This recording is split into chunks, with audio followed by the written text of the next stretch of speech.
حضرت موسیٰ علیہ السلام کوہ طور کے پہاڑ پر آگ سمجھ کر گئے تو اللہ تعالیٰ آپ سے کیسے مخاطب ہوئے؟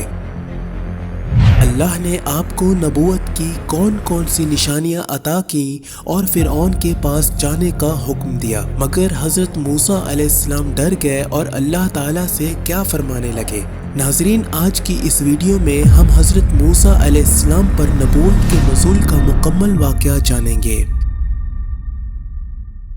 بسم اللہ الرحمن الرحیم۔ السلام علیکم۔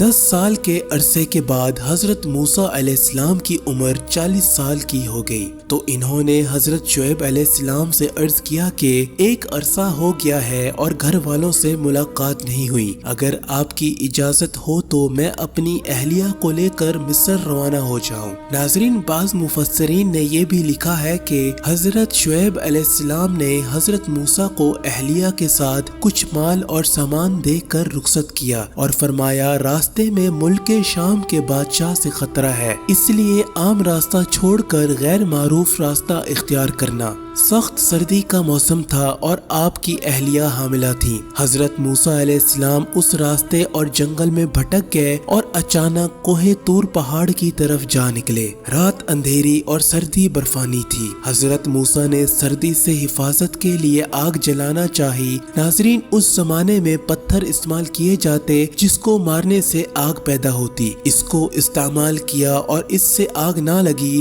آپ بہت حیران اور پریشان ہوئے۔ اچانک آپ کی نظر کوہ طور کے پہاڑ پر پڑی۔ وہاں آپ کو آگ دکھائی دی جو در حقیقت نور الہی تھا۔ گھر والوں سے کہنے لگے مجھے آگ دکھائی دی ہے، وہاں جاتا ہوں تاکہ تمہارے لیے آگ لا سکوں، اور ممکن ہے کہ آگ کے پاس کوئی راستہ جاننے والا مل جائے تو راستہ بھی معلوم کر سکوں گا۔ حضرت موسیٰ علیہ السلام نے آگ دیکھی تو اس کی طرف چل پڑے، یہاں تک کہ اس کے قریب جا کر ٹھہر گئے۔ وہ بہت بڑی آگ تھی جو شدید سبز درخت کے پتوں سے نکل رہی تھی۔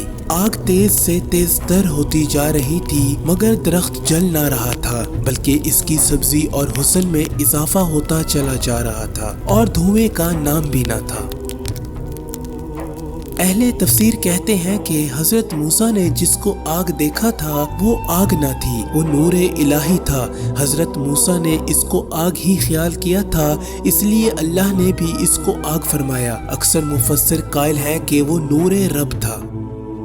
حضرت موسیٰ متعجب ہو کر اس منظر کو دیکھے جا رہے تھے کہ اچانک سے ایک ندا آئی، اے موسیٰ! آپ نے جلدی سے جواب دیا مگر آپ کو معلوم نہ تھا کہ کون بلا رہا ہے۔ آپ کے جلدی جواب دینے کی وجہ انسان سے انس حاصل کرنا تھا۔ آپ نے کئی بار کہا میں تیری آواز سن رہا ہوں اور تیری حس محسوس کر رہا ہوں مگر تیرا مکان نہیں دیکھتا، تو کون ہے اور کہاں ہے؟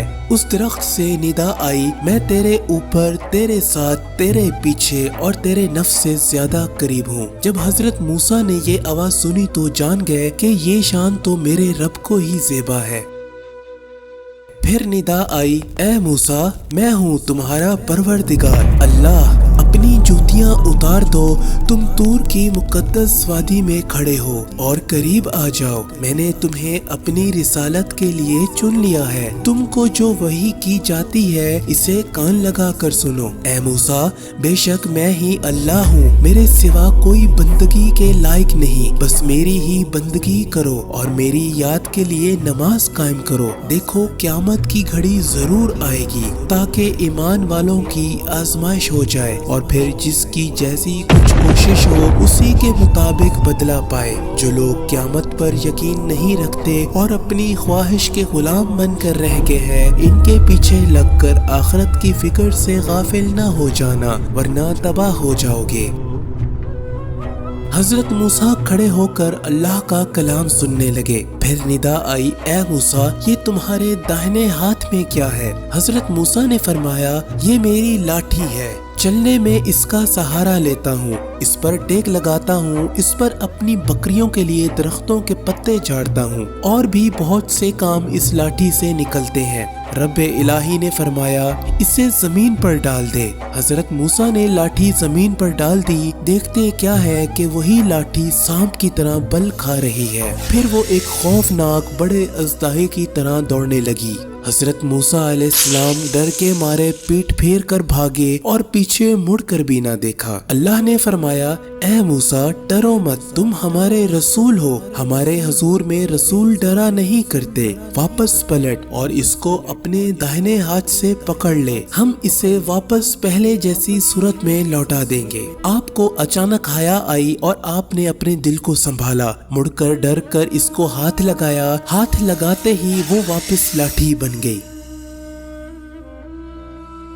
پھر ندا آئی، اے موسیٰ اپنا دایاں ہاتھ اپنی بغل میں رکھو اور پھر باہر نکال کر دیکھو۔ موسیٰ علیہ السلام نے ایسا ہی کیا۔ جب انہوں نے اپنا ہاتھ بغل سے نکالا تو نہایت روشن تھا، آفتاب کی طرح مگر بے عیب۔ ندا آئی، اے موسیٰ ہم تمہیں یہ دو نشانیاں دے رہے ہیں، ایک عصا اور دوسری ید بیضا، آگے چل کر ہم تمہیں اور بھی نشانیاں دیں گے۔ اے موسیٰ اب مصر کے بادشاہ فرعون کے پاس جا، وہ بڑا سرکش اور نافرمان ہے، اس کی وجہ سے اس کی پوری قوم بد کردار ہو چکی ہے۔ اسے کہو تمہاری مرضی ہو تو میں تمہارے رب کی طرف تمہاری رہنمائی کروں، تاکہ تمہارے دل میں خدا کا خوف پیدا ہو اور تمہاری زندگی سنور جائے۔ اے موسیٰ یہ دو نشانیاں اس بات کی دلیل ہے کہ تم اللہ کے رسول ہو، یہ فرعون اور اس کے سرداروں اور اس کی قوم کے لوگوں کے سامنے پیش کرو، ان کو دیکھ کر انہیں یقین آ جانا چاہیے کہ تم اللہ کے رسول ہو۔ ناظرین یہ سنتے ہی حضرت موسیٰ علیہ السلام کے دل میں ان تمام واقعات کی یاد تازہ ہو گئی جو انہیں مصر کی زندگی کے دوران پیش آئے تھے۔ ابھی 3 ماہ کے بچے تھے کہ ان کی والدہ نے فرعون کے خوف سے انہیں دریا کی لہروں کے سپرد کر دیا۔ انہوں نے فرعون کے محل میں پرورش پائی۔ ان کا بچپن، لڑکپن اور ان کی جوانی کے ابتدائی سال شہزادوں کی طرح بسر ہوئے۔ فرعون کی قوم کا ایک آدمی ان کے ہاتھ سے مارا گیا تو جب انہیں معلوم ہوا کہ ان سے خون کا بدلہ لینے کی تیاریاں ہو رہی ہیں تو وہ مصر کو چھوڑ کر مدین کی طرف چلے گئے۔ 10 سال تک روح پوش رہنے کے بعد اب مصر اس طرح واپس جانا چاہتے تھے کہ کسی کو کانوں کان خبر نہ ہو۔ وہ فرعون کے سامنے جانے سے بچنا چاہتے تھے۔ فرعون کے دربار میں جانے کا حکم مل گیا۔ فرعون کی حکومت اس زمانے میں دنیا کی سب سے طاقتور حکومت تھی۔ وہ بڑا جابر اور ظالم بادشاہ تھا۔ اس نے اعلان کر رکھا تھا کہ اہل مصر کا سب سے بڑا رب میں ہوں۔ ملک کے کمزور باشندوں کو، خاص طور پر بنی اسرائیل کو اس نے بری طرح دبا رکھا تھا، ان پر سخت ظلم ڈھا رہا تھا۔ چونکہ حضرت موسیٰ علیہ السلام بھی بنی اسرائیل ہی کے ایک فرد تھے، اس لیے اللہ تعالیٰ کا یہ حکم سن کر وہ گھبرا گئے اور اللہ کے حضور بڑی عاجزی سے عرض کی، اے میرے پروردگار مجھے اندیشہ ہے کہ فرعون مجھے جھٹلا دے گا، مجھ پر ایک مصری کے قتل کا الزام بھی ہے، ممکن ہے کہ نصیحت کرنے کی نوبت آنے سے پہلے ہی قتل کے الزام میں گرفتار کر لیا جاؤں۔ آپ کی زبان پر گرہ تھی جس کی وجہ سے آپ زیادہ کلام نہیں کر سکتے تھے۔ آپ نے اپنے بھائی حضرت ہارون کی مدد کا سوال کیا تاکہ وہ آپ کے لیے سہارا بن جائے اور زیادہ کلام کی ضرورت ہو تو وہ کلام کرے۔ ارشاد باری ہوا، اے موسیٰ تمہاری دعا قبول ہو گئی ہے، ہم تمہارے بھائی کے ذریعے تمہارے ہاتھ مضبوط کریں گے، اس سے پہلے ہم کئی مرتبہ تم پر احسان کر چکے ہیں۔ اب تم دونوں بھائی میری دی ہوئی نشانیاں لے کر فرعون اور اس کے درباریوں اور سرداروں کے پاس جاؤ، ہم تمہیں ایسا رعب اور دبدبہ بخشیں گے کہ وہ تمہارا کچھ بھی نہ بگاڑ سکیں گے۔ ایک بات اور یاد رکھو، جب کوئی ایسا نازک موقع پیش آ جائے جس سے تمہارے دل میں خوف پیدا ہو تو اپنے دائنے ہاتھ کو بھینچ لیا کرو، اس سے تمہارا دل مضبوط ہو جائے گا اور ڈر اور خوف تمہارے قریب بھی نہ بھٹکے گا۔ لہٰذا آپ علیہ السلام کی زبان کی گرہ کھل گئی اور حضرت ہارون کی طرف بھی وحی کی گئی اور انہیں حضرت موسیٰ علیہ السلام سے ملنے کا حکم دے دیا گیا۔ حضرت موسیٰ علیہ السلام کوہ طور کے دامن میں آگ لینے گئے تھے مگر پیغمبری لے کر لوٹے۔ اہل و عیال کے پاس واپس آ کر سارا ماجرا سنایا، رات وہیں بسر کی، صبح ہوتے ہی مصر کا رخ کیا۔ گھر سے اس ارادے کے ساتھ روانہ ہوئے تھے کہ مصر پہنچ کر نہایت خاموشی کے ساتھ زندگی بسر کریں گے اور فرعون اور اس کے درباریوں کو خبر نہ ہوگی، مگر اب اس عزم کے ساتھ آگے بڑھ رہے تھے کہ فرعون کے دربار غار میں جائیں گے اور اس کی خدائی کے دعوے کو جھٹلا کر حقیقی خالق کا تعارف کروائیں گے۔ ناظرین، ویڈیو پسند آنے کی صورت میں لائک، شیئر، کمنٹ کریں اور چینل کو سبسکرائب کریں۔ زندگی رہی تو پھر ملیں گے، تب تک کے لیے فی امان اللہ۔